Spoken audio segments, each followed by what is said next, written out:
आसान है।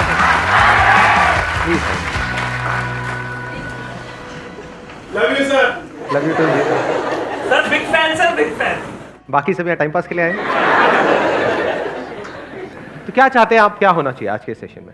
What do you guys want? सबसे पीछे उनको देना mic. Good morning sir. Good morning. Sir कई बार हम लाइफ में ऐसे सिचुएशंस पे आते हैं कि हम अपने डिसीजंस नहीं ले पाते।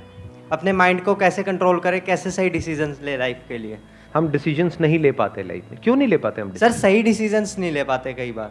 सही क्या होता है? उस वक्त तो जो भी आप डिसीजन लेते हो सही सोच करके ही लेते हो। अगर आपको गलत लगता है तो आप लेते ही नहीं हो, बाद में पता लगता है कि वो गलत था। Yes sir. सर उस वक्त अगर हमें पता चल जाए कि वो डिसीजन आने वाले टाइम में हमारे लिए गलत होगा तो हम वो डिसीजन लेंगे ही नहीं। तो उस वक्त माइंड को कैसे कंट्रोल करें या कैसे सोचें, हम किस डायरेक्शन में सोचें? ऐसा कैसे हो कि जो भी डिसीजन हम अपनी लाइफ में ले रहे हैं वो सारे डिसीजन सही डिसीजंस हो। कब हो सही? शॉर्ट टर्म में हो सकता है वो गलत भी लगेंगे, लेकिन आने वाले 20 साल बाद, आज मान लो आपकी एज है 20 साल, ठीक है? यहां पर जो एज ग्रुप है अभी आज के सेशन की वो है 18 से 20 साल के बीच में। तो 20 साल बाद जब आप पीछे मुड़ करके देखो तो you must have that sense of satisfaction with in कि जो भी डिसीजंस मैंने अपनी लाइफ में लिए वो सब सही थे, क्योंकि अगर वो सब नहीं लिए होते तो आज मैं यहां पर नहीं होता। ये बेटर है या फिर 20 साल बाद बैठ करके रिग्रेट करो यार ये मैंने क्या कर दिया? तो क्या ज्यादा इंपॉर्टेंट है? समझ रहे हो या नहीं? आ रहा है समझ? दोनों में फर्क देख पा रहे हो? दोनों में जमीन आसमान का फर्क है। एक है शॉर्ट टर्म में जो आप चाहते हो वो हो भी गया तो आपको क्या लगेगा? जो मैं चाहता था वो हो गया, तो डिसीजन सही है गलत है? सही है। लेकिन 20 साल बाद रिग्रेट होगा कि क्यों हो गया ये। देखो एक लाइन बोलता हूं, उससे शायद क्लियर होगा कि मेरे माइंड में क्या थॉट आ रहा है ये टॉपिक सुन करके। 90% से ज्यादा लोग इसलिए नहीं फेल होते हैं लाइफ में कि वो बहुत बड़ा सोचते हैं और उसको अचीव नहीं कर पाते हैं। वो इसलिए फेल होते हैं क्योंकि वो बहुत छोटा सोचते हैं और उसको अचीव कर लेते हैं।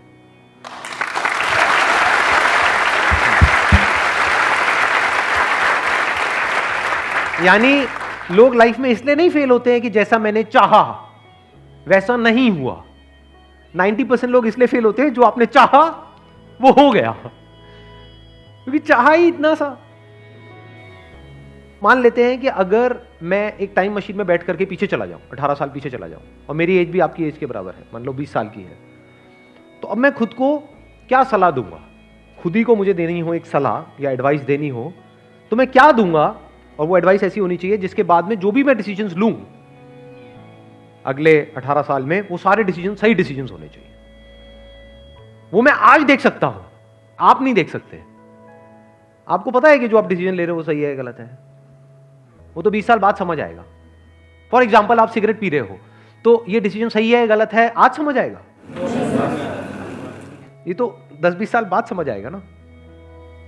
हाँ, ऐसे ही आज जो आप करियर चूज कर रहे हो उसकी वजह से क्या होने वाला है आपकी लाइफ में वो आज थोड़ी ना समझ आएगा, वो तो 20 साल बाद समझ आएगा ना। तो वो बंदा जो आपसे 20 साल आगे है वो पीछे मुड़ करके देख सकता है पूरे इस गेम को। उसको पता है, क्योंकि उसने ऑब्जर्व किया है अपनी भी लाइफ को और अपने फ्रेंड्स की भी लाइफ को। उसको पता है कि क्या डिसीजन सही होते हैं लॉन्ग टर्म में और क्या गलत होते हैं। शॉर्ट टर्म में जो सही लग रहे होते हैं वो सब गलत हो जाते हैं। देखो मैं आपको एग्जैक्ट एग्जांपल देता हूं, उससे आपका माइंड क्लियर होगा। 12th के बाद में मैं अपने एक फ्रेंड के साथ में गया था, मैंने अपने किसी सेशन में बताया भी था इसके लिए। एक जॉब इंटरव्यू के लिए गया था मैं, वो मेरा पहला और आखिरी जॉब इंटरव्यू था। एक कॉल सेंटर के लिए गया था, तो वहां पे गया, मेरा पहला राउंड क्लियर हो गया था, दूसरे राउंड में मैं बाहर हो गया था। तो वहां पे जाना इंटरव्यू देने के लिए, क्या ये मेरा सही डिसीजन था या गलत था? सही था, सही था, सही था सर, सही डिसीजन था सर। उस टाइम पे हमको एक्चुअल में पता ही नहीं होता। ये तो मुझे आज पता है कि वो मेरा सही डिसीजन था या गलत था, वो मैं आज आपको बता सकता हूं। उस टाइम कैसे बताता? उस टाइम तो सही था, या ये कह लो उस टाइम मुझे सही लग रहा था। मैं वहां गया और पहला राउंड मेरा क्लियर हो गया, तो मुझे कैसा लगा? उसके बाद में कैसा लगा होगा? बहुत सही लगा कि हजारों में से कुछ 100-200 सिलेक्ट हुए, उसमें मैं आ गया। दूसरे राउंड में जब बाहर हो गया तब मेरे को कैसा लगा होगा? बहुत गुस्सा आया होगा। लेकिन सोचो अगर मेरा वो सेकंड राउंड भी क्लियर हो जाता, थर्ड राउंड भी हो जाता, तो उस वक्त मुझे कैसा लगता?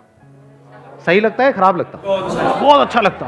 मैं क्या बोलता कि ये मेरा सही डिसीजन है, गलत डिसीजन है। उस टाइम के लिए सही है। बट अगर मैं आज वो डिसीजन ले लिया होता और मेरा वहां पे सिलेक्शन हो गया होता और मैं उस कॉल सेंटर में जॉब कर रहा होता, तो आज मैं जब 38 साल का होता, तो अव्वल तो ये सब जो भी कुछ हो रहा है ये सब कुछ होता। No sir. तो आज मैं क्या कहता कि वो मेरा सही डिसीजन था या गलत था सही था। या बहुत गलत था। अब इस सही और गलत की डेफिनेशन क्या है, इसको ध्यान से समझ लेना। हर एक के अंदर एक पोटेंशियल होता है जो हिडन होता है, जो उस वक्त हमें नहीं पता होता है। क्या उस वक्त मुझे पता था कि मैं ऐसा कुछ करने वाला हूं लाइफ में 18 साल बाद? बिल्कुल भी आइडिया नहीं था, लेकिन पोटेंशियल तो था, तभी तो आज यहां तक पहुंचा। और पोटेंशियल किस में नहीं होता? आप लोगों में पोटेंशियल की कमी है क्या? पोटेंशियल मतलब क्या कि अगर आपको अच्छे से ट्रेन किया जाए, अच्छे से आपको ग्रूम किया जाए, अच्छे से आपको नॉलेज दी जाए, आपकी स्किल्स के ऊपर काम किया जाए, तो किसी भी एक की मैं बात करूं, यहां पर कोई भी हो, वो किस लेवल तक आगे जा सकता है? उसकी अपर लिमिट क्या है? सर जितना वो चाहे। जितना वो चाहे, या ये कह लो जितना वो चाहे उससे बहुत ऊपर। क्योंकि क्या चाहते हो आप? मैं उस वक्त क्या चाहता था कि कहीं से 10-12 हज़ार रुपए की नौकरी लग जाए, इतना ही तो चाहता था। कितना चाह सकते हो आप? जो आपका लेवल है आज, अगर आप इस लेवल पे हो तो आप मैक्सिमम यहां तक चाह सकते हो, यहां थोड़ी चाह लोगे। बट पोटेंशियल क्या है? यहां क्या पता नहीं कहां जा सकते हो। तो उस वक्त वो डिसीजन मुझे सही लगता, लेकिन 20 साल बाद वही डिसीजन गलत लगता। क्योंकि अभी मैंने क्या कहा था थोड़ी देर पहले, याद है वो लाइन? बड़ी पावरफुल लाइन है वो। क्योंकि 90% से ज्यादा लोग लाइफ में इसलिए नहीं फेल होते कि वो बहुत बड़ा सोचते हैं और उसको अचीव नहीं कर पाते हैं। वो इसलिए फेल होते हैं, वो छोटा सोचते हैं और उसको अचीव कर लेते हैं और फिर वहीं पर अटक जाते हैं, फिर जिंदगी भर वहां से बाहर नहीं निकल पाते हैं। क्योंकि मान लो अगर मेरे को 12,000 की जॉब लग जाती तो उस वक्त तो मैं हवा में उड़ जाता, क्योंकि मेरे दोस्त वो कुछ भी नहीं कमा रहे और मैं एकदम से 12,000 रुपए आ रहे हैं मेरे पास में, तो मैं उसी के हिसाब से अपने खर्चे नहीं बांध लेता। क्या होता है, किसी भी चीज को शुरू में अगर नहीं छोड़ते ना, तो वो चाहे कितना भी बुरा हो उसकी आदत पड़ जाती है। सिगरेट में भी ऐसी होता है, दारू में भी छूटता है तो शुरू में छूट सकता है। आपने 2-4 लगाया ये वो, उसके बाद में उसी टाइम पे छोड़ दिया, देख करके कि उसकी वजह से क्या होने वाला है, फ्यूचर में आप कितनी बुरी तरह से फंसने वाले हो, उसको आज ही देख लिया कि 20 साल बाद इसकी वजह से क्या होने वाला है, या 10 साल बाद क्या होने वाला है, जब मैं छोड़ने की कोशिश कर रहा हूँ लेकिन छोड़ नहीं पाऊंगा क्योंकि मेरे को लत लग चुकी होगी। ऐसी करियर में होता है कि आज आपको देखना पड़ता है कि जो मैं आज कर रहा हूं उसका 20 साल बाद मेरी लाइफ पे क्या असर होने वाला है। और अगर वो क्लियर होता है, यानी वो वजह क्लियर होती है, तो आज ही आप छोड़ देते हो उसको, नहीं तो नहीं छोड़ सकते। घर वालों का प्रेशर होगा कि इतनी मुश्किल से तो मिली है, क्यों छोड़ रहा है, करेगा क्या, खुद को भी डर लगेगा, तो आदमी कहेगा जैसे चल रहा है चलने दो। फिर कुछ टाइम बाद आपको आदत ही हो जाएगी, फिर आपका जो थॉट प्रोसेस है या जो आपकी सोच है वो इसी दायरे में सिमट के रह जाएगी, उसके बाहर आप मरते दम तक निकल ही नहीं सकते।